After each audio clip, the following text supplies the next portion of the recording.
welcome to the world of CamilBTucker.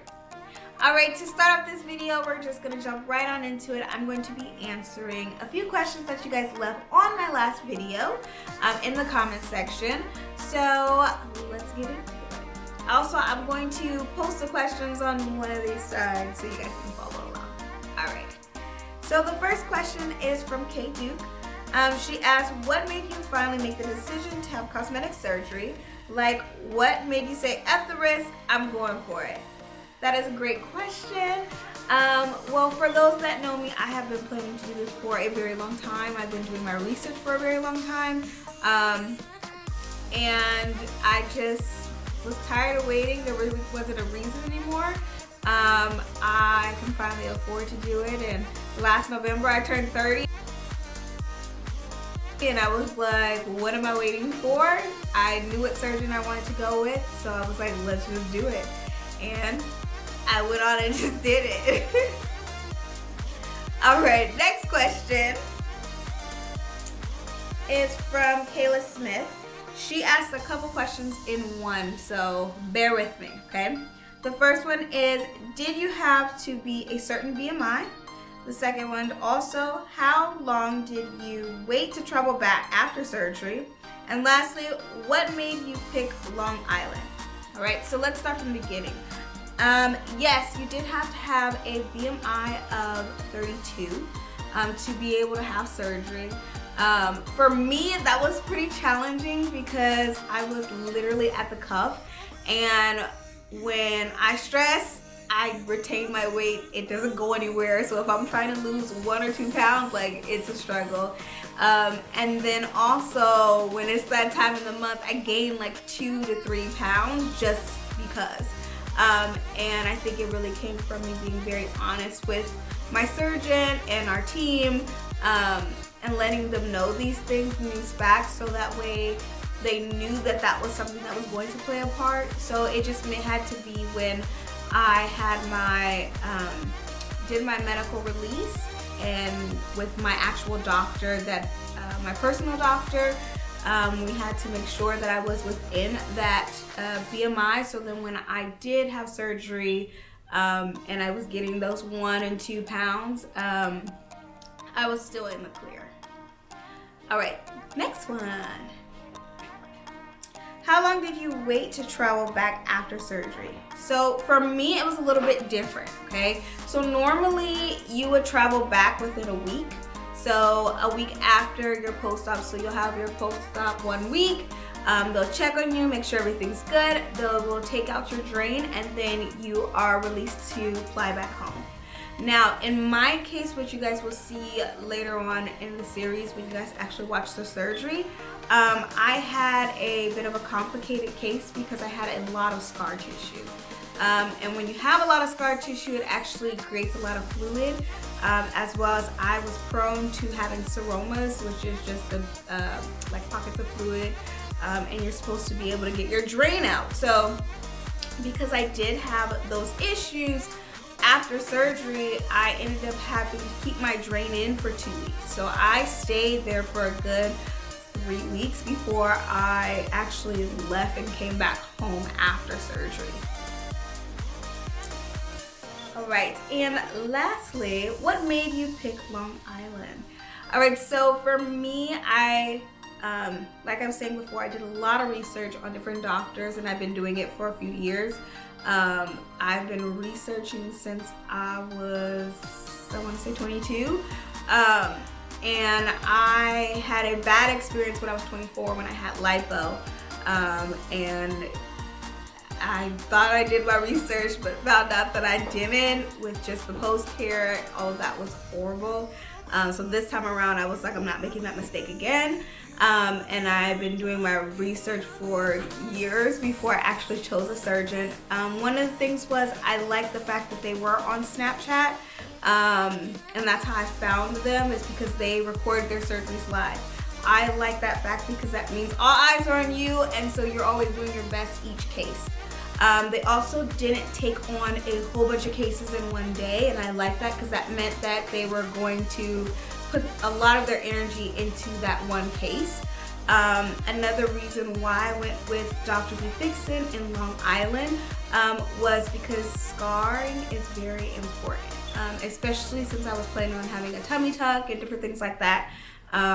Your scars are very important, so having good looking scars afterwards where they either fade very well just because of technique is very important, which I will actually talk more about this in a further video down the line about how to pick your surgeon and how I went about picking my surgeon, but that's a few reasons why I did go with DRBFIXIN in Long Island.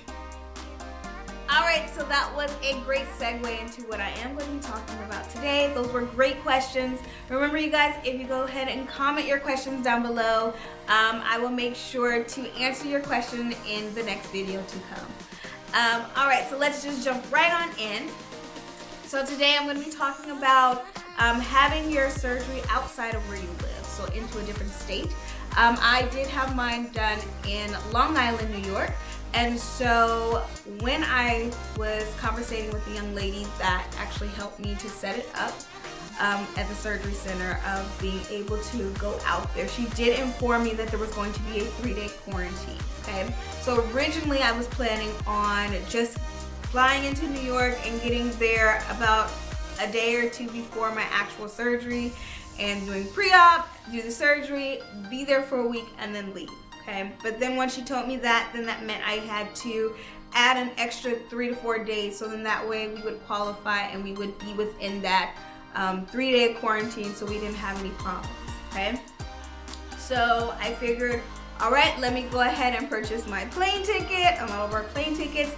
And when I did that, I got an alert from the actual airline stating that it was going to be a 10-day quarantine. Okay, so now I'm upset at this point because I've already paid for the tickets. It said nothing about that prior to actually purchasing the tickets. And then once I did purchase the tickets, that's when I actually got the alert about it being a 10-day quarantine.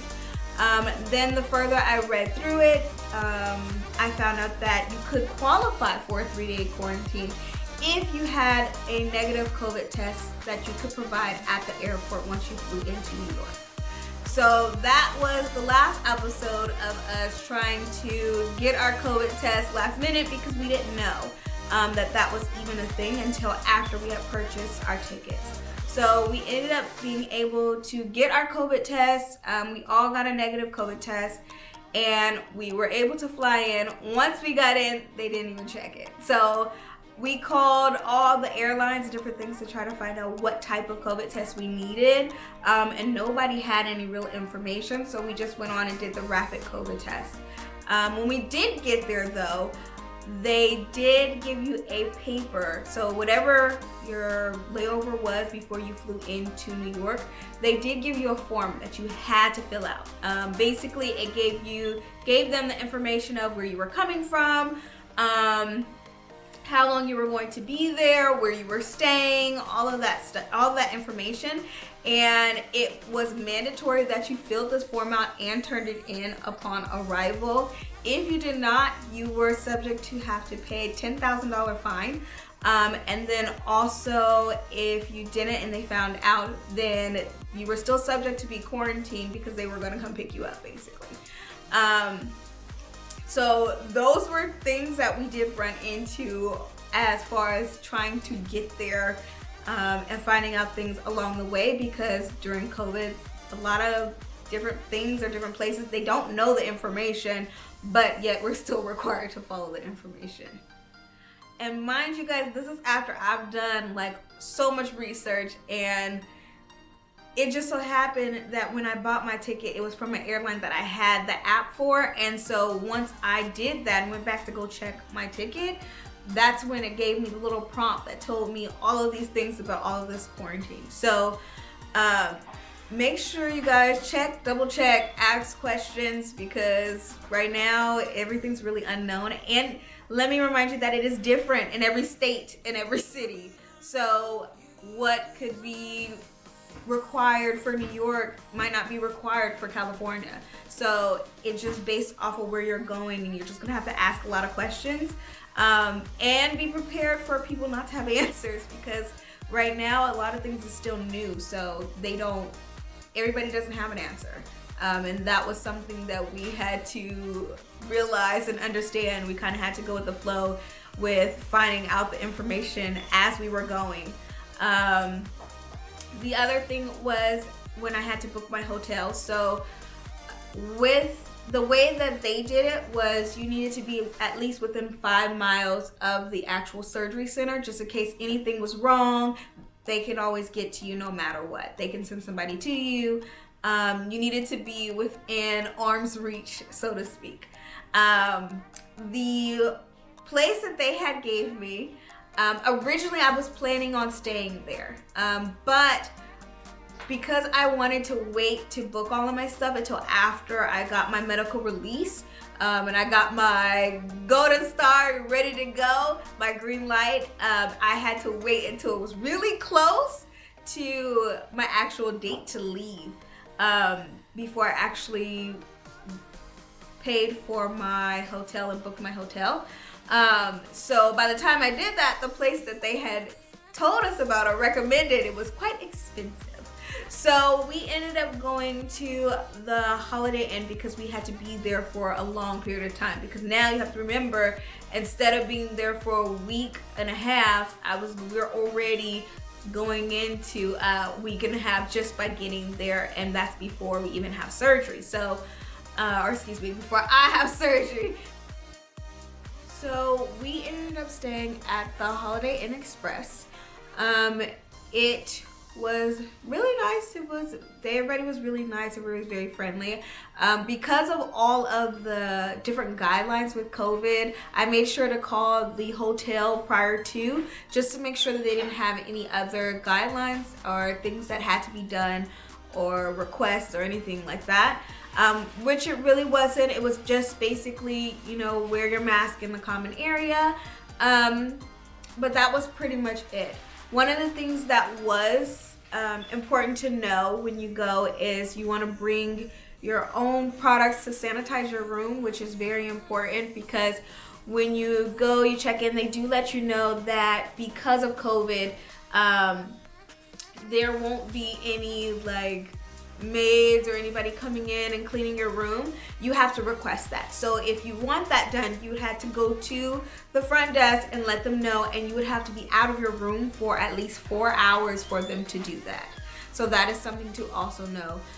For us, we decided to, because I obviously was having surgery and we didn't want to take any risks, we cleaned our own room. We went to the nearest Walmart and got supplies, cleaning supplies, sanitizing supplies, and then we wiped everything down and cleaned down the entire room prior to going to bed or anything like that. And then as we would come in, we made sure that we sanitized ourselves, sprayed ourselves down prior to coming into the room. So that is something to know, and want to have a heads up if you do plan on traveling to have surgery, especially during COVID, because like I said before, they're really not doing the come in, cleaning your room and different things like that, because they're trying to stop all of the extra foot traffic that is going in and out of your room. And then just because you are having surgery, if this is something that you're planning on doing, you don't want that extra foot traffic because you want to stay as safe as possible. All right, I hope that was very informative and helpful to someone. Make sure you guys continue to ask your questions. Comment them down below. I cannot wait to see and hear your questions. If you were one of our winners, make sure you guys DM me your information. If you don't know you were a winner, make sure you go and watch the reveal video, which actually reveals who the winners were. So make sure you guys have watched that. Don't forget to like, comment, subscribe, and turn on your post notifications. That way you don't miss a thing. All right, I can't wait to see you guys in the next video.